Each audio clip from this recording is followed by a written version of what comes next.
mês que vem, no próximo, a gente vai estar pessoal. Estamos ainda conversando a logística do caso, mas é bom estar no campo também para estar servindo o Senhor lá. Amém? Mais alguém se apresenta aí, André? Não, eu vou lá com o pastor ajudar a carregar aqueles. Na montanha? Na montanha, eu vou ajudar meu pastor a carregar aqueles. O caminhão parou assim.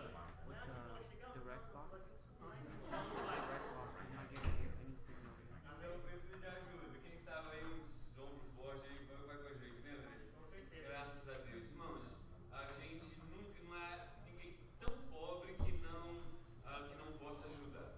E nem ninguém tão rico que não precise de ajuda. É verdade? Então é importante saber isso. Valéria, vamos apresentar os nossos visitantes. Dizer que estão todos bem-vindos em nome de Jesus. Uma alegria tê-los aqui. Boa noite, igreja. Eu cumprimento a todos com a paz do Senhor Jesus. Hoje a gente tem a visitante Maria Elizabeth, que é amiga do André e da Regina. Seja muito bem-vinda. Sinta-se em casa. A Igreja Vida Abundante agradece e louva ao Senhor pela sua vida, viu, Beth? Já estou íntima. A Marion, que está também retornando. Glória a Deus pela vida da Marion. Marion. Ai, gente. Morro de vergonha.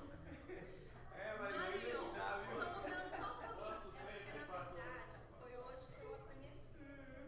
Enfim, vocês são muito bem-vindos. Aquele ou aquela que é a segunda ou terceira vez que vem, vocês também são muito bem-vindos. Queria só dar uma palavrinha pro André, que o Senhor continue te abençoando, te enchendo de graça, de sabedoria, de poder, e que a igreja possa realmente estar empenhada nesse campo de missões. Não é? Tem feito para a glória de Deus. E a Nicarágua mais um agora. E vamos mais. Amém. Mas é um coração voltado para essa área, para assistir aqui os mais necessitados. Graças a Deus pela vida dele. Enquanto a Bia vem aqui, eu só quero dizer que ontem nós tivemos o nosso bate-papo inicial do curso para casais que nós vamos ter ao longo deste ano.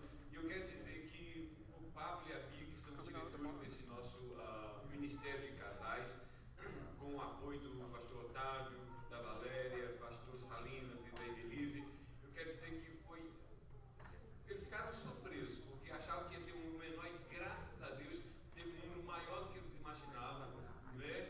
E nós estamos aqui esperando que surjam mais casais, né? Nós vai começar o curso a partir do dia 15 de abril e nós estamos fazendo um empenho para que os casais participem, lares fortes, igreja forte, a sociedade forte. Lar saudável, igreja saudável, uma sociedade saudável, né? Então nós queremos trabalhar em cima desses pontos aí, desses princípios e fazer uns empenhos para que os casais participem, tragam outros casais para participarem também, ok? E agora, atenção para o nosso comunicado aí do nosso acampamento, você não pode perder, você não pode ficar de fora. Boa noite, igreja. Quem não está sabendo do acampamento? Ótimo, glória a Deus. Todo mundo sabendo. Cadê os nomes? Não tem nome. Tem metade das vagas já foram garantidas. Nós só temos mais 25 vagas. Não são 25 famílias. Então, se a sua família, como a minha, tiver 5, pensa bem, já são só 20. Não deixem de dar o nome. Nós temos um plano de pagamento bem suave. O valor é $150. Nós aconselhamos a pagar metade até 24 de abril, que é o último domingo, a outra metade até o último domingo de maio, dia 29. É opcional, a gente só está dando esse conselho para não ficar pesado para ninguém. Você pode dar $5 por domingo, $1 no domingo que vem, se você não tiver mais, 10 não interessa. O interessante é que esteja tudo pago até o primeiro domingo de junho, porque nós precisamos acertar com o sítio. Mas até lá, vocês podem ficar à vontade. Nós já estamos com a planilha, o Pablo já tem recebido os valores, a gente já pagou a entrada do acampamento.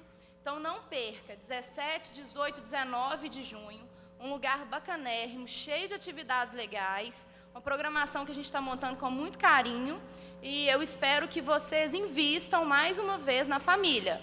É um acampamento da igreja, um acampamento de família, onde nós vamos ter momento de lazer, momento de estudo da palavra e eu acho que está bem legal, acho que vale a pena investir nisso sim. Amém? Super agradável naqueles dias ali, naquele acampamento, no Lake Placid, um lugar maravilhoso. Falar em acampamento, sexta-feira agora, a nossa vigília de oração, vamos estar incluindo o nosso acampamento em oração, incluindo o trabalho missionário, o trabalho da igreja. Então, próxima sexta, às 9h30, você não pode perder. E domingo que vem, nosso almoço da comunhão. À noite nós temos a ceia e ao meio-dia, o almoço, a ceia da comunhão, o almoço da comunhão. Então, todos estão convocados e convidados a participar. Não, você não pode ficar de fora. É importante que todos participem, tá bom? Pastor Davi?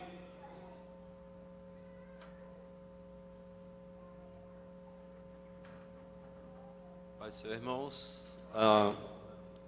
O que eu vou compartilhar com os irmãos hoje faz parte de uma meditação, da minha meditação particular, e Deus falou ao meu coração em 1 Crônicas, no capítulo 21. É o momento em que Davi é comunicado que havia transgredido ou desagradado a Deus pelo fato de haver contado ou mandado contar as pessoas existentes em Israel. E com isso, Deus dá uma palavra, 1 Crônicas de 21 em diante, Deus dá uma palavra ao profeta que chega para Davi e diz: assim diz o Senhor, 3 coisas te ofereço, escolhe uma delas para que te faça.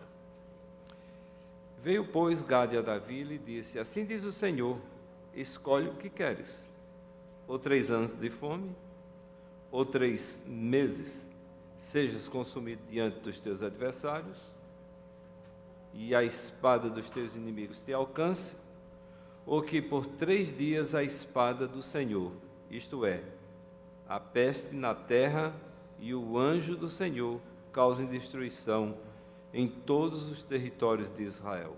Vê, pois, agora que resposta darei, ou hei de dar a quem me enviou. Irmãos, eu tinha parado aqui para pensar um pouco a respeito do que Davi havia feito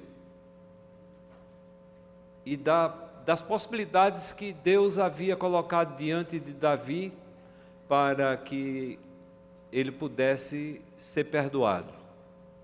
Então ele analisou, e eu achei muito interessante, foi uma coisa diferente para mim naquele momento, depois de tantos anos lendo a Bíblia, onde ele deve ter pensado como eu também pensei.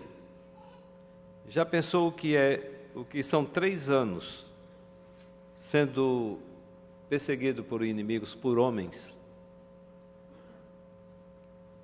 Irmãos, a segunda coisa e a terceira coisa, finalmente, que seria ele sofrer porque Deus iria derramar castigo sobre ele e sobre Israel.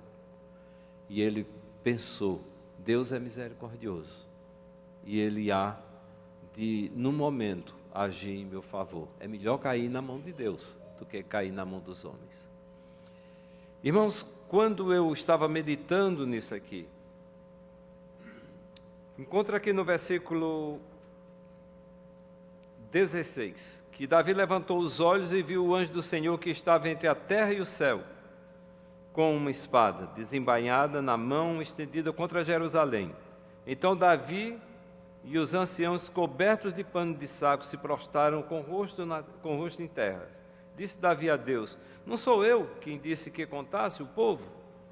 Eu é que pequei, eu é que fiz muito mal, porém estas ovelhas que fizeram? Ah, Senhor meu Deus, seja pois a tua mão contra mim e contra a casa do meu pai, e não castigues este povo. Então o anjo do Senhor disse a Gade que mandasse Davi subir e levantar um altar ao Senhor na ira de Ornã, o Jebuseu. Irmãos, o que na realidade naquele momento Deus falou ao meu coração e que me fez fazer um paralelo entre a situação de Davi e a sua situação, entre a situação de Davi e a minha situação, é que Davi, a partir do versículo 22, nós vemos que ele vai então a Ornã e ele disse: dá-me este lugar da ira, a fim de edificar nele um altar ao Senhor, para que cesse a praga de sobre o povo. Dá-me pelo preço que for devido, ou pelo devido preço. Então disse Ornã a Davi: tome-a, ó meu rei, tome-a, meu senhor, para que se faça dela o que bem lhe parecer. Eis que dou os bois para o holocausto e os trilhos para a lenha e o trigo para a oferta de manjares. Dou tudo. Tornou Davi a Ornã: não, antes pelo seu preço inteiro, ou pelo inteiro valor, eu quero comprar, porque não tomarei o que é teu para o Senhor, nem oferecerei holocausto que não me custe nada. E o paralelo é este. Davi, ele disse, não ofereceria, ficaria muito fácil ele oferecer a Deus alguma coisa que um súdito estava dando. Afinal de contas, ele estava dando. Agora, nós subimos hoje à noite para oferecer a Deus um culto, não foi isso? Alguém subiu com outra intenção? Subimos para adorar a Deus. E muitas vezes nós estamos subindo para adorar a Deus, oferecendo a Deus aquilo que não nos custa nada, que os outros estão pagando ou dando. Quer ver um exemplo? Quanto custa a energia que move o ar-condicionado, a eletricidade, os ventiladores e todas as outras coisas? Quanto é que custa a manutenção desse prédio? Quanto custa a manutenção do salário do pastor? As outras despesas, aquilo que é investido em termos de missões e outras coisas mais. Quanto custa? Alguns estão oferecendo a Deus e muitos outros estão simplesmente pegando o bonde de graça, pegando carona. Durante muito tempo eu subi à casa de Deus, irmãos, e eu não tinha coragem. Quando estava, eu estava com raiva. A minha oferta, porque dízimo o dízimo para mim era aquilo que eu entregava lá. Não ofereça a Deus alguma coisa que não lhe custe. Amém. Não ofereça a Deus aquilo que pertence aos outros, mas ofereça a Deus sim aquilo que lhe é devido. Ofereça a Deus o sacrifício. A palavra liturgia significa um serviço. Nós estamos aqui para prestar um serviço a Deus, um culto de adoração, e nele está incluído também a entrega dos nossos dízimos, das nossas ofertas, para a manutenção da casa do Senhor. Amém. Por isso o profeta Malaquias diz: trazei todos os dízimos à casa do tesouro, para que haja manutenção na minha casa. Muitos agem como Davi, não oferecem a Deus algo que não lhe custe, e muitos outros estão pegando a carona. Para o pastor Carlos é muito difícil falar. Eu também já fui pastor de igreja e sei como é difícil nós falarmos, mas é nosso dever, é a nossa obrigação. Nós precisamos manter a casa do Senhor.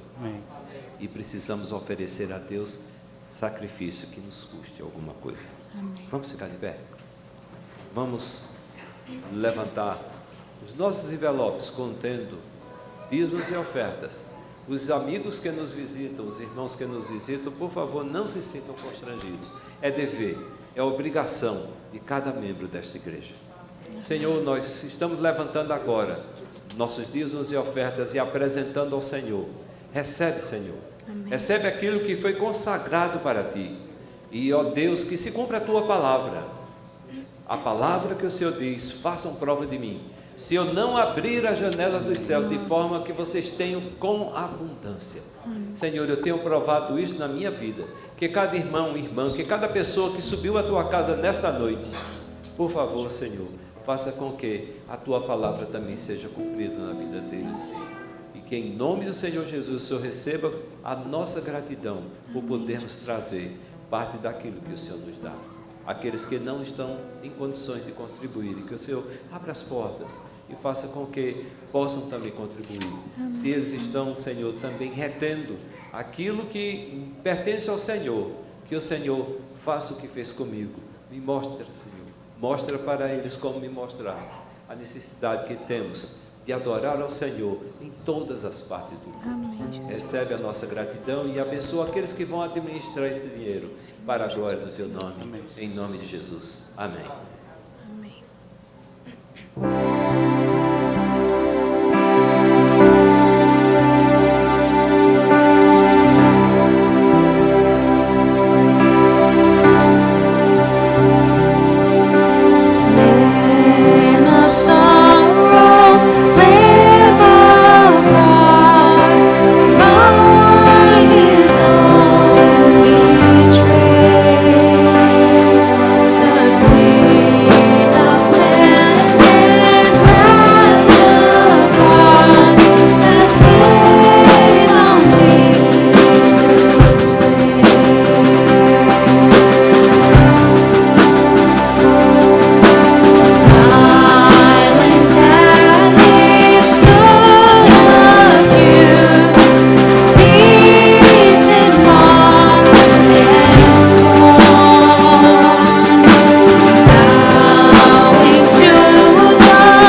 de nós abrirmos a Bíblia, aliás, você pode abrir a palavra do Senhor no livro de Lucas. As crianças vêm aqui à frente, mas eu queria ficar pertinho de mim, porque vocês vão me ajudar a orar por uma pessoa que está muito doente no hospital e precisa da cura do Senhor Jesus. Então eu quero que vocês fiquem em silêncio, não brinquem aqui, fiquem quietinhos agora, porque vocês vão me ajudar a orar por uma pessoa que está doente, tá bom? Está no hospital, está muito mal. O nome dele é Rogério. E eu queria que a igreja levantasse um clamor juntamente comigo em favor do Rogério. As crianças, me ajudem a orar pelo Rogério, tá bom? Agora, aí no seu coração, peça ao Papai do Céu para abençoar o Rogério. Meu Deus, se há alguém entre nós enfermo, que o teu poder curador se manifeste nessa noite e traga cura, traga direção, ó Deus, traga resolução de problemas para aqueles que entraram aqui, ó Deus, precisando de uma resposta do Senhor. E nesse instante nós clamamos em favor do Rogério para que o Cristo ressurreto, ó Deus, assim como entrou aquelas portas fechadas e se apresentou entre os discípulos, que ele também entre naquele leito de hospital, ó Deus, naquele quarto de hospital, e alcance com a tua graça e com a tua salvação, com a tua cura, Senhor. E pedimos nesse instante que tu nos ministres ao coração das crianças e ao nosso coração nesta noite. Fale, ó Deus, nós queremos e precisamos ouvir a tua voz, em nome de Jesus. Amém. Deus abençoe vocês, podem ir. Irmãos, enquanto você vai abrindo a sua Bíblia aí no Evangelho de Lucas, capítulo 23, eu queria dizer para os irmãos o seguinte: nós estamos com um projeto, quero que os irmãos nos ajudem a orar, o Ministério de Reforma e Conservação de Patrimônio está nos ajudando aí a orientar. Nós estamos com um projeto de reforma, de ampliação aqui dessa parte aqui, e nós queremos que agora no mês de abril nós vamos fazer esse trabalho. Precisamos do apoio dos irmãos, precisamos da oração dos irmãos, também que os irmãos que puderem contribuir, que contribuam. Nós vamos marcar um dia, começando com um mutirão, e a partir daí a gente vai ter que pegar firme, talvez um ou dois domingos. Vai depender aí daqui que vai estar trabalhando, né? 1 ou 2 domingos nós vamos precisar reunir talvez no salão social. Mas, se Deus quiser, a nossa ideia é que até o final de abril a gente esteja com essa parte toda reformada aí, para a gente ter um pouco mais de espaço, vai colocar o púlpito aqui. O pessoal do louvor está muito espremido ali, está fazendo até um certo atrito aqui com o instrumento, essas coisas assim. Nós estamos trabalhando junto com a equipe de louvor nesse sentido, e você esteja orando por isso, e quem sabe quando convocado a participar, esteja já pensando, dizer, olha, eu quero participar lá naquele mutirão, e depois de outras maneiras que você puder, tá bom? Segunda coisa que eu quero pedir para você nessa noite é, nossa mensagem não é demorada, vocês sabem disso, nós não pregamos longo tempo. Eu queria pedir que você pedisse a Deus no seu coração, não precisa falar com sua voz não, no seu coração, fala: Senhor, nestes próximos minutos, me dê um coração, uma mente cativo ao Senhor. Eu preciso ouvir a tua voz nessa noite, fala ao meu coração. Diga isso com sinceridade no seu coração para Deus. Eu creio que Deus tem uma palavra para o seu coração e para o meu coração nesta noite. De todo o meu coração eu penso dessa maneira, eu creio dessa forma. Lucas capítulo 23.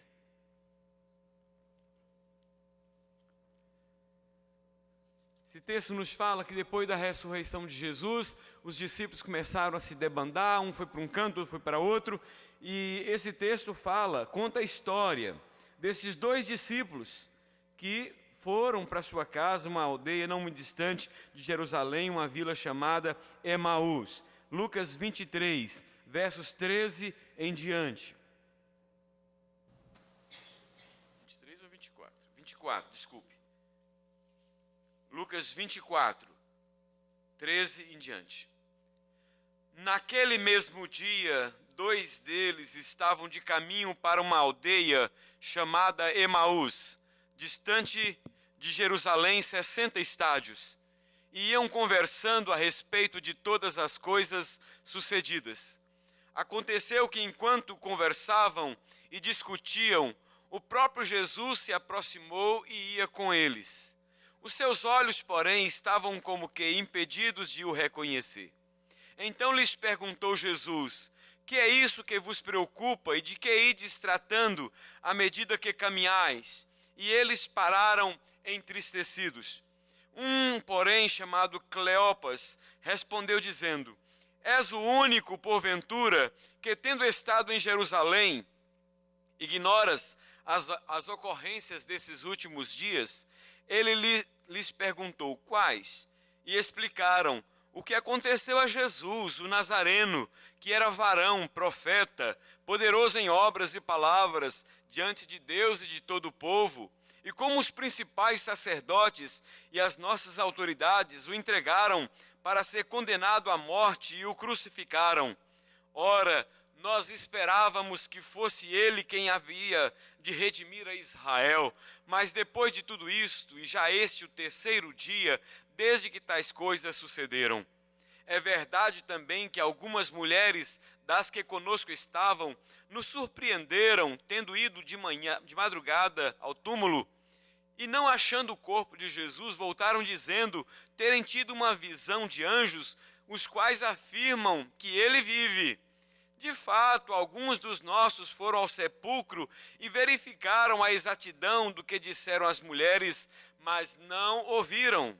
Então lhes disse Jesus: ó nécios e tardos de coração, para crer tudo que os profetas disseram, porventura não convinha que o Cristo padecesse e entrasse na sua glória?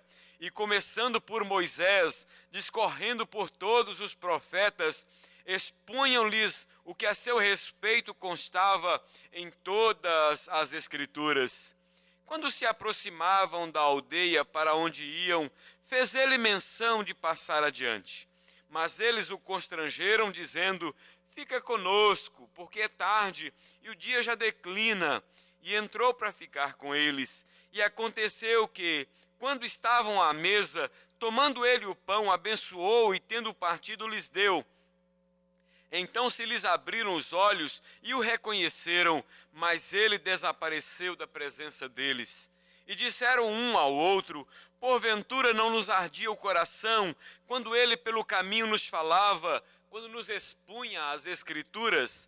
E na mesma hora, levantando-se, voltaram para Jerusalém, onde acharam reunidos os 11 e outros com eles, os quais diziam: o Senhor ressuscitou e já apareceu a Simão.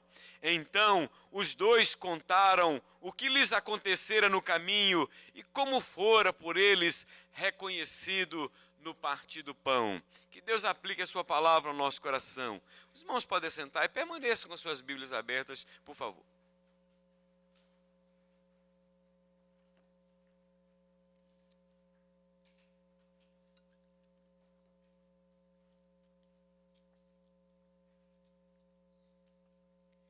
Há basicamente três coisas que fazem do cristianismo uma religião diferente de todas as demais.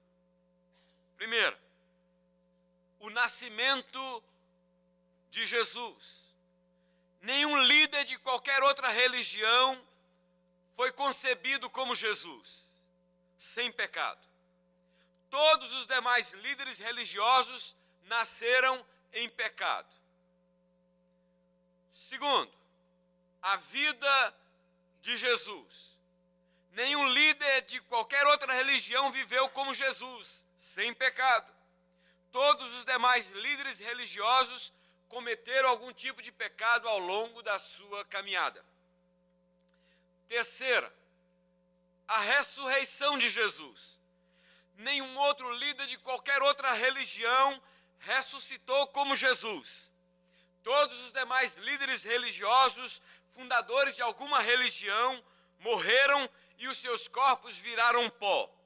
Jesus é o único líder religioso que morreu, ressuscitou, está vivo e voltará para buscar a sua igreja. A grande diferença entre o cristianismo e as grandes religiões do mundo é que o túmulo de Jesus está vazio. Você pode visitar o túmulo de Buda, Confúcio, Maomé, Allan Kardec, mas o túmulo de Jesus está vazio. Aquilo que os anjos disseram há mais de 2000 anos atrás: ele não está mais aqui. Ele ressuscitou. Continua ecoando nos dias de hoje. Ele ressuscitou. No dia em que os dois discípulos tiveram um encontro com Cristo ressurreto, aqueles dois discípulos que estavam caminhando na direção da sua casa, numa vila chamada Emaús, no dia em que eles tiveram um encontro com Cristo ressurreto, suas vidas mudaram por completo. De lá para cá, essa tem sido a experiência de todo aquele que tem esse encontro com Jesus. É sobre isso que eu quero lhes falar nesta noite, sobre o seguinte tema: o poder do impacto da ressurreição de Jesus na vida dos seus discípulos. O poder do impacto da ressurreição de Jesus na vida dos seus discípulos. Em primeiro lugar, o poder desse impacto na vida deles transformou discípulos medrosos em fervorosos pregadores do Evangelho. Transformou discípulos medrosos em fervorosos pregadores do Evangelho. Diz-nos o historiador Lucas, em seu livro de Atos, que os líderes religiosos da época, ao verem a intrepidez de Pedro e João, sabendo que eram homens iletrados, incultos, admiraram-se e reconheceram que haviam eles estado com Jesus. Antes da ressurreição de Jesus, eles se encontravam acuados e amedrontados, escondidos e trancados em um quarto escuro. Mas agora, cheios do Espírito Santo, o mesmo Espírito que trouxe Jesus à vida, encheu seus corações de coragem, de poder e de autoridade, a ponto de estender o dedo para aqueles que levaram Jesus à cruz e dizer: vós, porém, negastes o santo e o justo e pedistes que vos concedessem um homicida. Dissarte, mataste o autor da vida, a quem Deus ressuscitou dentre os mortos, do que nós somos testemunhas. Arrependei-vos, pois, e convertei-vos para serem cancelados os vossos pecados. O impacto da ressurreição de Jesus na vida dos seus discípulos foi tão grande que foi capaz de tirar aqueles que se reuniam a portas fechadas por medo dos judeus e colocá-los em praça pública pregando o evangelho do Senhor Jesus. Foi capaz de fazer com que aqueles que achavam que não tinha nada melhor para fazer do que pescar, como disse Pedro, voltassem a se comprometer com aquele que os chamou para serem pescadores de homens.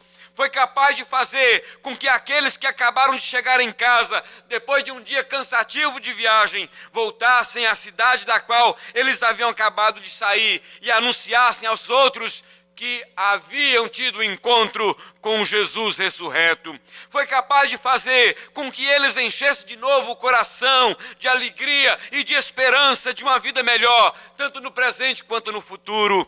Foi capaz de fazer com que eles tirassem os olhos da sexta-feira da paixão e contemplassem o novo dia que trouxe o domingo da ressurreição.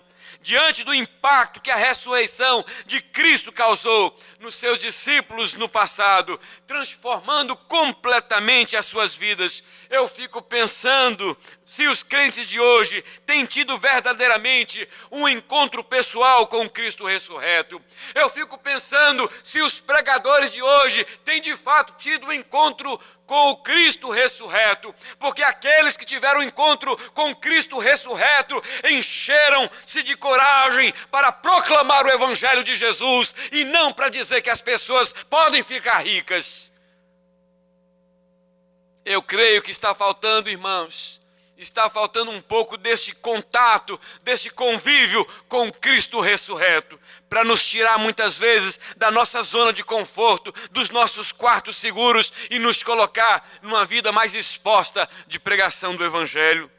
No passado, o poder do impacto da ressurreição de Jesus foi tão grande que transformou discípulos medrosos e covardes em fervorosos pregadores do Evangelho. E em você, em sua vida, que impacto a ressurreição de Jesus tem causado? Será que você de fato já teve um encontro com o Cristo ressurreto? Pare um pouco para pensar. Se a sua qualidade de vida demonstra de fato que você teve um encontro com o Cristo ressurreto, ou tão somente teve encontro com uma religião, mesmo que seja ela uma religião evangélica. Não é uma religião evangélica que vai te levar para o céu e te tirar do inferno. É o evangelho do Senhor Jesus, é o Cristo ressurreto que faz isso. Aqui nos fala que quando eles tiveram um encontro com o Cristo ressurreto, eles nos disseram, um dia de trabalho, um dia inteiro andando. Diz que eles saíram de manhã e chega lá à noitinha, mas quando eles tiveram um encontro com o Cristo ressurreto, não alegaram que estavam cansados, não alegaram qualquer outra coisa, disseram, nós precisamos voltar lá e falar, nós nos encontramos com Jesus.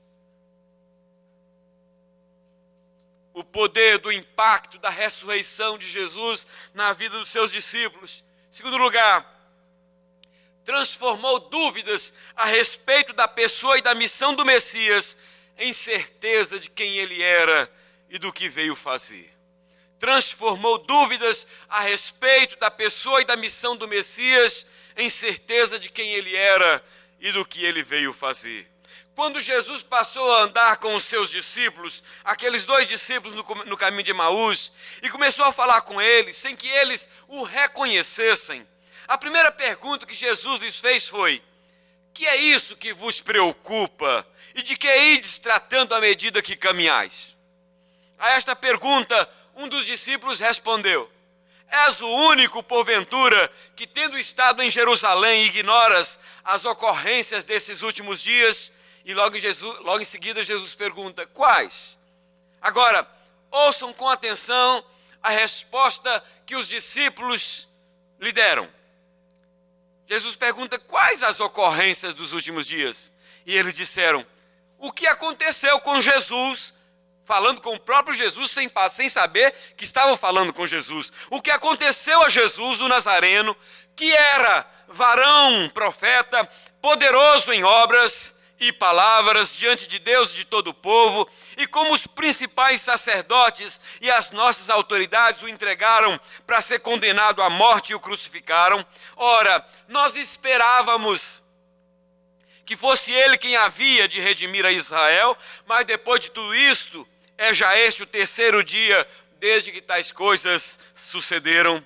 Não sei se os irmãos perceberam, mas esse texto nos deixa entender claramente que com a morte de Jesus, a dúvida a respeito de quem ele era e o propósito com que ele veio a este mundo subiu à mente, desceu ao coração e começou a mudar a sua forma de pensar e de viver. Não tenha dúvida, irmãos, a partir do momento em que dúvidas como essa começam a levantar, a subir na sua mente e descer no seu coração, isso vai afetar a sua maneira de viver, vai encontrar inclusive ressonância para as suas explicações do porquê você está vivendo longe do Senhor. Antes da morte de Jesus, por tudo o que ele fez e ensinou, os discípulos creram que ele era de fato o Messias, o Filho de Deus, e creram no que ele veio fazer neste mundo, que era salvar os homens dos seus pecados. Mas a morte roubou deles esta certeza.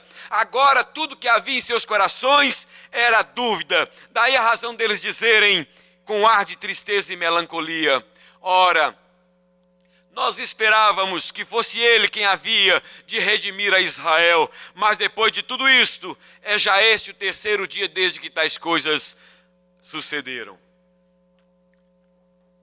Como disse o reverendo Hernandes, aqueles 2 discípulos se acovardaram, eles desistiram de tudo, desistiram do discipulado, desistiram de crer, desistiram da caminhada da fé, botaram o pé na estrada da dúvida, do ceticismo, da incredulidade, desistiram de Jesus. Tem muita gente que vive um projeto de vida assim. Sua história termina na sexta-feira da paixão e não no domingo da ressurreição. Gente que abandona a igreja e volta triste, decepcionado e sem esperança para o seu passado de sombras.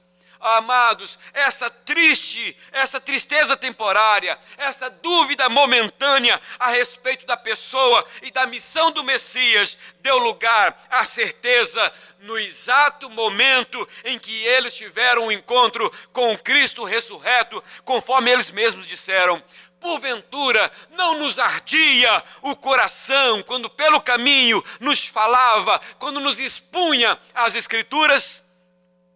Os mesmos que fugiram para Jerusalém, agora voltam para Jerusalém. Aqueles que disseram que já era tarde, não se importam com os perigos da noite. Aqueles que deixaram o convívio com os discípulos, agora voltam à companhia deles. Nem distância, nem noite os prende. Eles voltam para ter comunhão e para proclamar que Jesus está vivo. Eles voltam para dizer que a morte não tem a última palavra. A última palavra é que Jesus venceu a morte. Nós caminhamos para o glorioso amanhecer da eternidade e não a noite fatídica da desesperança. O poder do impacto da ressurreição de Jesus transformou dúvida em certeza na vida dos seus discípulos no passado, a respeito da missão e da pessoa de Jesus. E a minha pergunta para você nessa noite é: que efeito a ressurreição de Jesus tem causado na sua vida? Que efeito tem causado na sua vida? Isso tem gerado mais convicção a respeito da pessoa de Jesus para você? Ou o que você ouve na mídia, o que você ouve na faculdade, o que você ouve, essa enxurrada que se lança contra a pessoa de Jesus, tem afetado a sua mente, afetado o seu coração? O que você ouve da boca desses vendilhões do templo que estão vendendo o evangelho, se enriquecendo, tem feito com que você tenha uma visão diminuída do que de fato Jesus veio fazer? Será que Jesus veio aqui para nos deixar ricos? Será que é essa a missão de Jesus? Ou Jesus veio nos salvar da condenação que pesa sobre cada um de nós?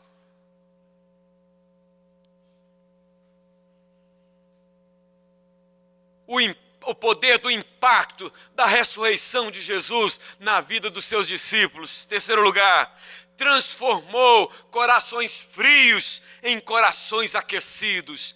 Transformou corações frios em corações aquecidos. Os mesmos discípulos que antes se dispuseram a seguir Jesus, agora estavam dispostos a voltarem à sua vida normal. Não sei se isso tem alguma coisa a ver com você, mas aqui nesse texto nos diz isso. Os mesmos discípulos que antes se dispuseram a seguir Jesus, agora estão dispostos a voltar à sua vida normal. Que antes estavam dispostos a enfrentar a perseguição dos judeus, agora estavam desanimados. Que antes estavam dispostos a compartilharem a sua fé com os outros que ainda não o conheciam, agora não possuíam mais o mesmo entusiasmo, porque os seus corações estavam frios. Vejam, irmãos, o que a frieza espiritual é capaz de fazer na vida de uma pessoa, até mesmo na vida daqueles que um dia estiveram tão próximos de Jesus. Bastaram apenas 3 dias. 3 dias para que eles esfriassem o coração. Com base no que aconteceu com esses 2 discípulos no caminho de Emaús, eu posso lhe dizer que a frieza espiritual é capaz de levar um discípulo de Jesus a se afastar do convívio com os demais irmãos. A frieza espiritual é capaz de levar um discípulo de Jesus a se abater e ficar desanimado com a vida cristã. A frieza espiritual é capaz de levar um discípulo de Jesus a abrir mão e desistir do que lhe é mais precioso, que é a fé em Cristo e da palavra de Deus. A frieza espiritual é capaz de levar um discípulo de Jesus a ficar indiferente, até mesmo com a notícia mais alvissareira de todos os tempos para a fé cristã, que é a respeito da ressurreição de Jesus. Irmãos, vejam, ouçam a indiferença com que eles receberam a notícia que deveria fazê-los pular de alegria. No capítulo 24, nos versos 22 a 24. É verdade também que algumas mulheres das que conosco estavam nos surpreenderam tendo ido de madrugada ao túmulo e não achando o corpo de Jesus, voltaram dizendo terem tido uma visão de anjos, os quais afirmam que ele vive. De fato, alguns dos nossos foram ao sepulcro e verificaram a exatidão do que disseram as mulheres, mas não o viram. Irmãos, eles recebem com um ar de desdém, é tamanha indiferença que que aquela notícia devia ser uma notícia bombástica, que deveria impeli-los para voltar naquele mesmo momento e dizer: ei, eu não vou voltar para casa enquanto eu não ver o meu Jesus, enquanto eu não me encontrar com o meu Jesus. Mas eles dizem com tamanha frieza, como se fosse uma notícia comum. Sabe por que eles se afastaram do convívio com os demais irmãos? Do porquê eles se abateram e ficaram desanimados com a fé cristã? Do porquê eles abriram mão da fé? Do porquê eles receberam com indiferença a melhor notícia que um cristão podia receber? Porque o coração deles estava frio e endurecido. Talvez você vai notar, dizer: será que o pastor está falando de mim ou dos 2 discípulos? Eu estou falando dos 2 discípulos, mas quem sabe o Espírito Santo está dizendo: ei, meu filho, ei, minha filha, você precisa ter o seu coração aquecido, porque senão você vai se transformar como uma pessoa assim. No caminho de Emaús, Jesus encontrou 2 dos seus discípulos com os corações frios e endurecidos. E andando com você na 95, na Turnpike, aqui e acolá, como é que ele tem encontrado o seu coração? É verdade que tudo isso aconteceu, mas é verdade também que a partir do momento em que eles tiveram um encontro real com o Cristo ressurreto, os seus corações se aqueceram e a fé reacendeu em suas vidas, a ponto deles voltarem ao convívio com seus irmãos para lhes falar do que lhes havia acontecido.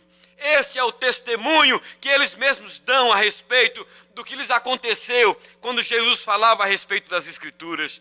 Porventura, não nos ardia o coração. Oh, irmãos, eu imagino, olha, houve uma diferença. Até uns momentos atrás meu coração estava frio, mas naquele momento em que Jesus começou a conversar conosco, o nosso coração começou a incendiar de novo, começou a pegar fogo, começou a aquecer de novo. Porventura, não nos ardia o coração quando Ele pelo caminho nos falava, quando nos expunha as Escrituras. Ai, irmão, sabe por que muitas vezes os nossos corações não estão queimando? Porque o que nos está sendo exposto não é a Escritura, irmãos. São testemunhos, muitas vezes, próprios, pessoais.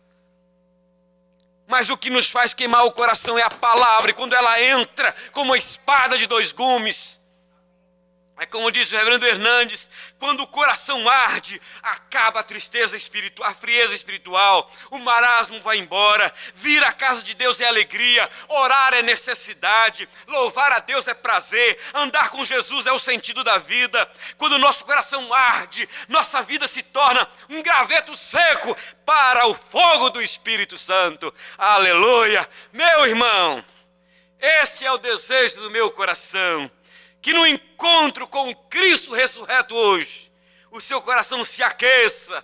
Quem sabe eu posso dizer, se aqueça de novo, porque um dia já esteve aquecido. Se inflame de novo, se apaixone de novo. Os seus olhos se abram, os seus pés se movam na direção do Senhor. Amém, queridos? O poder do impacto da ressurreição de Jesus na vida dos seus discípulos. Em 4º lugar, transformou desilusão em esperança.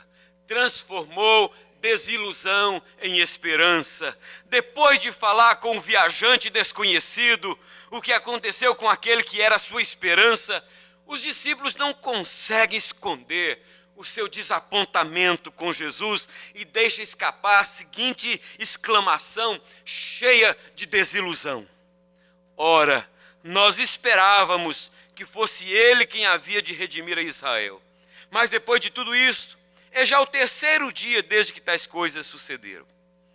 A desilusão dos discípulos aqui é demonstrada de 2 maneiras. Primeiro, quando eles usam o verbo esperar no passado. Nós esperávamos. Isso equivale a dizer que se antes eles alimentavam alguma esperança, agora eles já não alimentavam mais. Segunda, quando eles referem à pessoa em que eles esperavam, como se ela não fosse quem ele disse que era. Esperávamos que fosse ele quem havia de redimir a Israel. Isso equivale a dizer que, se antes eles estavam certos de que Jesus era quem iria redimir o seu povo dos seus pecados, agora eles já não têm mais esta mesma certeza.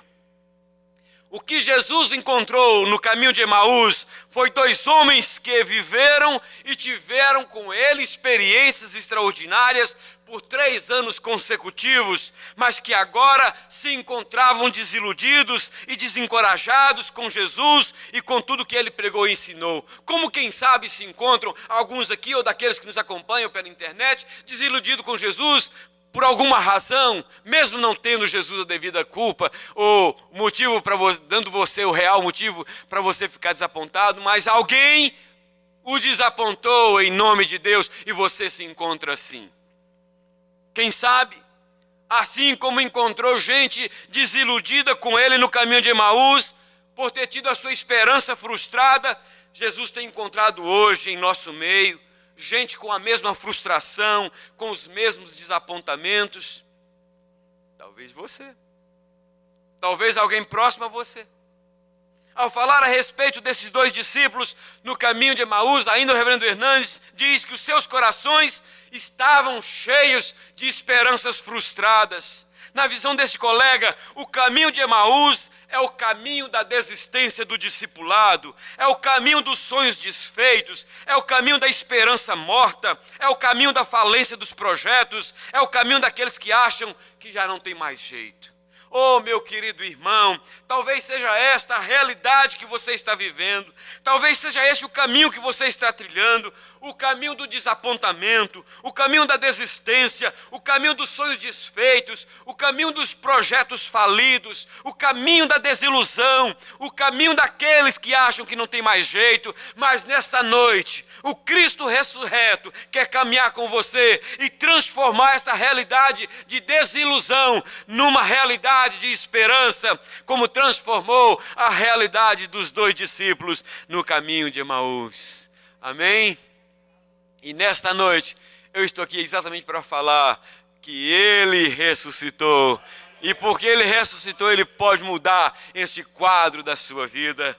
E eu quero concluir a mensagem dessa noite dizendo o seguinte: a história da Páscoa não termina num funeral, mas sim com uma festa. O túmulo vazio de Cristo foi o berço da igreja. Nós pregamos um Cristo que esteve morto e está vivo, e não um Cristo que esteve vivo e esteve morto. O nosso Jesus está vivo, Ele ressuscitou, Ele quer mudar a sua história, quer mudar a sua vida. Oh, querido, volte para o Senhor. Você precisa caminhar com esse Jesus, porque quando você caminha com esse Jesus, o seu coração aquece, você volta a viver, você volta a sentir alegria em servir a Deus. Quem sabe o que está faltando você nesta noite é essa decisão. Mesmo você que um dia já entregou a sua vida a Jesus, mas está faltando esse caminhar com Jesus. E nesta noite, Ele se apresenta aqui, caminhando com você, querendo caminhar com você, querendo aquecer de novo o seu coração, trazer você de novo para a jornada e para a batalha. Amém? Curva os seus olhos, a sua fronte, eu quero orar por você. Oh, meu Deus, eu creio, Senhor, eu creio neste poder que transformou a vida dos seus discípulos no passado e ao longo desses 2000 anos, e que esse poder está disponível aqui, ó Deus, para cada um de nós. Ó Pai amado, eu peço em nome de Jesus que o Senhor, ó Deus, se apresente, ó Deus, e caminhe conosco, como o Senhor caminhou com aqueles 2 discípulos, ó Pai. Que o Senhor aqueça de novo o nosso coração. Meu Deus, que o Senhor avive de novo aquela fé que já está um pouco abalada. Senhor, que o Senhor traga de novo, nos traga de novo para a comunhão uns com os outros e com o Senhor. Oh, meu Deus, que o Senhor ponha de novo aquele fervor, aquele entusiasmo em nossos lábios para proclamar a Tua palavra. Oh, Senhor, acende-nos de novo para o Senhor. Que nesta noite, Deus, nós sejamos como gravetos secos, prontos para serem entrar em chama, em combustão pelo fogo do Teu Espírito. Amém. Em nome de Jesus. Amém. Amém. Vamos ficar de pé, queridos. Vamos cantar. Mas nessa noite eu quero dar uma oportunidade a você. Quem sabe você ainda não tomou definitivamente uma decisão na sua vida, de entregar sua vida a Jesus publicamente. Você quer fazer isso agora? Sai do seu lugar e vem aqui à frente. Declara publicamente que você entregou a sua vida a Jesus, você que está desanimado, afastado, você está frio, você diz: eu quero de novo ter essa experiência que esses 2 discípulos tiveram. Eu não quero continuar caminhando assim, sozinho, desiludidos. Eu quero de novo ter esse coração aquecido. Se Deus ministrou o seu coração, então eu quero convidar você a tomar essa decisão, ou até mesmo renovar a sua aliança com o Senhor. Mas é você que tem que fazer, não sou eu, não posso fazer por você. Mas se o Espírito Santo tocou fogo no seu coração, aqueceu o seu coração, então eu convido você a ser o primeiro a vir aqui à frente, em nome de Jesus.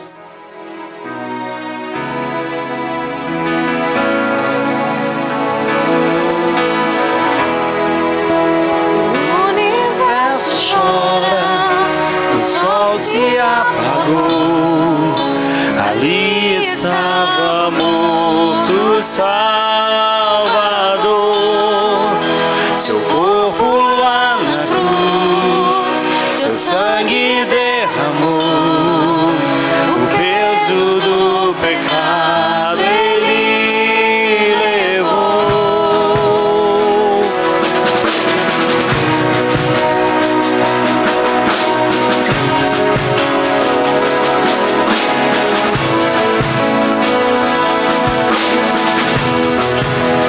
Céu abandonou, cessou seu respirar, em trevas encontrou o Filho.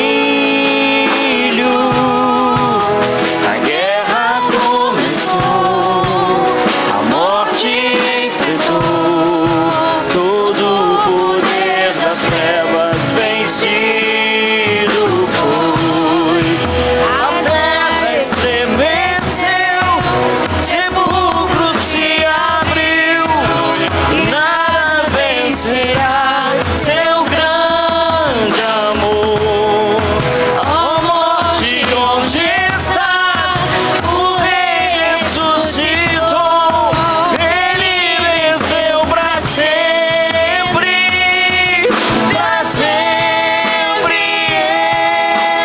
exaltado é, para sempre adorado é, para sempre ele vive, ressuscitou,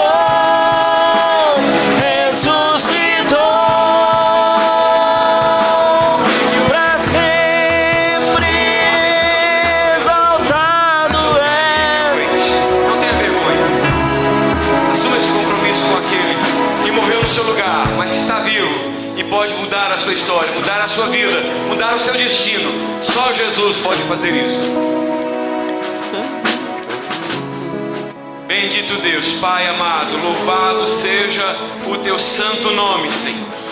Porque é verdade que o teu filho esteve morto, mas ressuscitou, está vivo, Aleluia. está e se faz presente aqui, nesta Aleluia. noite em nosso meio, caminhando conosco, ó Pai.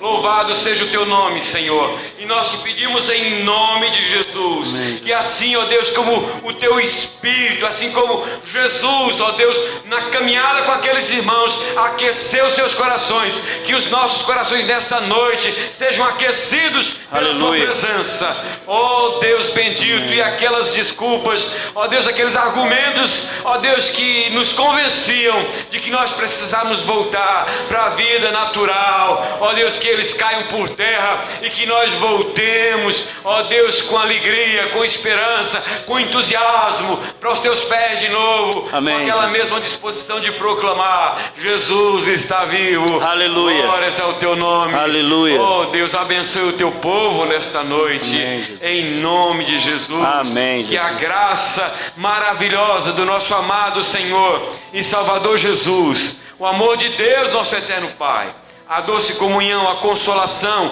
o poder do Espírito Santo, seja com todos nós e com todo o povo de Deus na face da terra, hoje e para sempre. Amém. Amém. Amém. Aleluia. Vamos continuar cantando, os irmãos podem sentar. Cantamos aleluia, cantamos aleluia, cantamos aleluia.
Aleluia. Glória a Deus. Amém. Podemos ir lá continuar o culto no salão, amém? Se você quiser dar um glória a Deus, pode dar um glória a Deus e um aleluia aí.